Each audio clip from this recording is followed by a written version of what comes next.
Hi folks, welcome back to Stacey Can. Today I am making Fennel Relish. So for you Fennel fans out there, this is for you. While I go over all the information here, please hit like and subscribe down below because that does help. And you can follow along with the recipe that's down there as well. The purpose of it is it's a great condiment, and you can also add it as a topping when you're baking or frying some of your foods. You can mix it in with a glaze as well. So it's got a lot of really rich, savory flavor to it. Especially with the combination of a lot of ingredients here. So let's get to it. The first ingredient you need is obviously a large bulb of fennel. I actually got 2 because it does call for 3 cups of chopped fennel. So just in case this wasn't large enough, I got another one for backup. So get 2 just in case. You need 1/3 cup of packed brown sugar, 2 tablespoons of Clear-Jel, which is optional. Clear-Jel is it's a cornstarch that's approved for canning. Regular cornstarch kind of breaks up in the canning process, and it doesn't, when you're processing the jars, it just does not hold up well at all. Clear-Jel is the canning substitute for cornstarch as a thickener. And remember, you cannot use flour, okay? And you have to really measure out exactly the thickeners that they require, because if you get too much of these thickeners in there, it changes the viscosity, which means it changes the ability for the recommended heat to get into the center of the food of the jar for proper shelf stability and for proper processing for safe shelf stability. So there's that. You need a tablespoon of dry mustard. I actually have regular ground mustard seeds, so I'm gonna just ground these up. A teaspoon of salt, a cup of cider vinegar, a 1/2 cup of water. We need, I'm reading my thing here because I couldn't remember it all.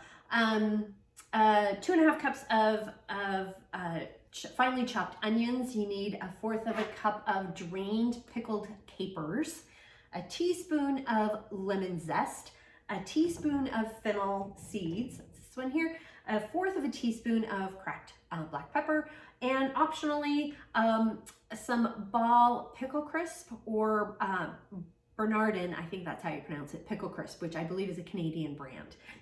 So that's, but don't quote me on that either. And this is optional. You don't have to use pickle crisp. Again, that's optional. So the tools we need, I am just using a regular stock pot because this makes about 5 half pints, 8-ounce jars. So I'm using that. And again, I'm using my little lifter, and I forgot the name of this because words are hard at the moment as to what you put in the bottom of the pot. So you have the water can circulate well underneath it. You always need to have a rack or something at the bottom of your pot so that water can circulate all around the jar. It can't sit flat on the bottom of your pot, whatever stock pot you're using. Same thing with pressure canners, etc. So this is what I use for that. And then we do need a chopstick because I am bubbling today. I don't have it with me at the moment, but a chopstick. You need a lid lifter because I am heating the lids. I've got my Headspace tool, my jar lifter, and my ladle plus my funnel because I think we are doing 1/4 inch Headspace. Let me double check. half inch Headspace. 1/4 inch is often with jam, but we're leaving a 1/2 inch Headspace today with this, so keep that in mind. So with all of that, let's go ahead and get started. Oopsie doops, totally forgot. You also need a food processor or something to help chop up the fennel finely. You can possibly use a blender, but you want to be able to chop it, not puree it. So keep that in mind too. Now let's get started. First thing we're going to do is prep the fennel. So you want to cut right close to the bulb, close as possible. And we are also going to save some of these fennel fronds, these nice soft leafy green feathery pieces. We're gonna set aside 2 lightly packed tablespoons of these to use in the recipe as well. So I'm just pulling these off like like that. That's all you have to do. And then we'll measure out 2 tablespoons. Now you can use these as a, save these and use them in a stock or a soup or something like that. They have a ton of flavor, so you can keep these or you can stick them in the freezer and save them for when you make your own vegetable stock. So keep that in mind. Now I got to core the fennel, so we're just gonna cut it in half, like so. And then you see where the core is. Here's part of the core, and you just kind of cut it out, kind of like how you do with cabbage. This is, after all, it is cabbage-esque. I didn't read the instructions very well. We actually have to measure out the 2 tablespoons of this, but of the feathery stuff, but we need to finely chop it as well. And so now we have 2 tablespoons of loosely packed of the fronds, feathery fronds, for our recipe. And now I'm gonna just kind of cut this into some smaller pieces. Just, it makes it easier to process in the food processor. You can keep this part if you want. You can kind of cut it off if you want. It's sort of up to you. I'm gonna keep it. And we're gonna put it in our food processor.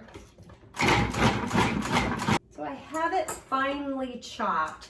So again, this is a really great consistency here where it's finely chopped, but it's not pureed. So we're gonna measure at 3 packed cups. I'm gonna prep the onions now as well, and I'm just gonna finely chop the onions, but I'm actually going to put them in the food processor and do it that way because I'm lazy. Before zesting my lemon, I am pouring some hot water over the top of it because it is a conventional lemon, not an organic one. And then I'm wiping it off because this helps remove the wax coating that they put on conventional fruits. So for safe storage when they're shipping them. And this is a great way to get the wax off of the peel before zesting. And it also helps kind of clean the lemon a little bit, so you're getting more of an actual lemon than any preservatives or herbicides, pesticides that they may still have on the fruit. So now I'm just taking my zester here and zesting the lemon. I have measured out my drained capers here too. And now I'm gonna measure out all the rest of the ingredients so we're prepped and ready to go before dumping everything into the pot. All right, first we're gonna start off with adding in the dry ingredients here. Here's the brown sugar, the clear gel if you're using, again, this is optional. You don't have to use a clear gel. I am. And so that's a, what is that? Was that the 1/3 of a cup of lightly packed brown sugar, and then the tablespoon of dry mustard and the 2 tablespoons of clear gel. So I've got these put together here, just kind of whisking it around to blend them. Oh, and also the salt and pepper, adding those too. And then just kind of mixing these up a little bit. And then we're gonna add, I'm picking on the heat, and I'm adding in the water, the 1/2 cup of water, and then the cup of apple cider vinegar. This apple cider vinegar is straight processed 5% apple cider vinegar. I wouldn't use raw or unfiltered for this because you do need the 5% acidity with the apple cider vinegar. So give it some good stirs. I've got the heat up on high, and we're gonna get this good and dissolved.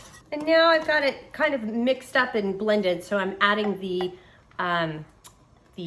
onion here, the capers, the lemon zest, and the fennel seeds. And I'm bringing this up to a very low boil. I've got it on medium-high heat. So I do have a boil going here. I'm gonna go ahead and cover this, and we're gonna let this boil gently for about 4 minutes, and I'm gonna set the timer. And make sure you stir frequently. You don't want to just sit it here for 4 minutes and not stir it. 4-minute timer's gone off, so I'm going to go ahead and add the chopped fennel here, and then we're going to add the fronds too, and give this a good stir. And we're gonna get this to another boil. Had a tech issue with the video recording how to fill the jars, etc. So I'm gonna have to redo it here with some pineapple juice. We're gonna fill this up, and I'm just showing you, I'm not actually going to be processing this, but I just wanted to show how to do it. So we're filling it up to a 1/2 inch headspace, and I'm using this funnel. It has got a 1/2 inch headspace lip right here, so I like to use that when we're doing 1/2 inch headspaces. And then I'm taking my chopstick and we're just making sure to bubble around. That relish is really chunky, so you will have to kind of go around very well and kind of scoop it around to release some of the bubbles, and then go in the center as well to release bubbles. Releasing bubbles is very important, especially with a food item like this, because the trapped air bubbles can inhibit the sealing process. And then after you bubble, you want to double check on the headspace here. And I have actually good headspace. I'm using my headspace tool. That's 2 inches. That's a 1/2 inch headspace right there. That's perfect. And then take my paper towel that I'm using, and I heat the lids, and we just want to clean the rim here like so, very, very well. And we take our lid lifter, lift up the lid. You want to place that on the jar, and then use your fingertips to fingertip tighten, just like so. You don't want to crank it, you just want to fingertip tight. And then we'll take the jar lifter, which I don't have right here, but then it goes up and over and into the canner or stock pot. Do not tip or tilt, and continue until the rest of the jars are done. Got all the jars in the stock pot, and I've got the heat up to high, and when it comes to a rolling boil, I'll set the timer. Got a rolling boil going in the stock pot. If you're using a canner, use the canner. So I'm gonna set the timer for 10 minutes for my altitude. For your altitude information, just check over here on the side or down below in the show notes. Also, you might have noticed that I forgot to add the pickle crisp. That's optional, so it's fine, but you want to just add 1/8 of it, or 1/16 of a teaspoon, 1/16 to these 8-ounce jars. So you would pour your pour the relish in first, add this on top, or add it to the jar first and then pour the relish in, whatever. And although it does say to add it in second, so I kind of would. And then when you bubble, it kind of stirs around. But so that's an option that I forgot. But oopsie daisies, welcome to canning with Stacey Can. The timer has gone off for the jars here, so I'm cutting the heat. And then we're gonna carefully open the lid. Make sure to open it away from your face, because again, it'll give you a facial you don't want. Look at that steam. That would burn your face. So I'm removing the lid, and we're gonna set the timer for another 5 minutes, just to allow the food to settle into the jar and calm things down. It helps with the sealing process. The 5-minute timer has gone off to let the jars settle, so we're gonna go ahead and remove the jars carefully. You just want to lift them up and over. Don't tip or tilt. There is water on top. We're just going to let the water stay. That one's already sealed. And 2 of the jars have sealed already. So that's exciting. They're processing beautifully. This is a fantastic recipe. I've been nibbling on it, kind of scooped some up with a cracker. It's very, very good. Very good. A lot of fennel flavor, of course, but then that onion in there and all the other spices. The brown sugar kind of cuts some of the acidity maybe, or the bitterness that could come from the fennel. Sometimes the fennel and onion can have a bit of a back of the mouth bitterness to it. So it does have a little sweetness to it, but it is absolutely fantastic. This will be amazing on burgers or hot dogs or brats, or you could even put this as a topping with some steak. It would be fantastic. It's really very tasty. Or you could even mix this in with some sauteed mushrooms. Oh, that would be lovely. Very tasty, highly recommend. Also, pour it over some chicken, or I think it would be too much for fish. That's just my opinion, because it's just very, unless you did a whitefish, which it would be very, very fennelly flavored whitefish, but that's, you know, you do you. It's very, very good. Highly recommend. If The recipe is down below. And while you're down there, go ahead and hit like and subscribe because that does help. And if you have any questions, comments, suggestions, feedback, concerns, by all means, please reach out to me. I'm on Facebook at Stacey Can Can. You can at me on TikTok and Instagram at Stacey Can Can. My website is www.staceycancan.com. My email is info@staceycancan.com. And I'm also on LinkedIn at Stacey Can Can. Thanks so much for joining me today. And until next time, happy canning.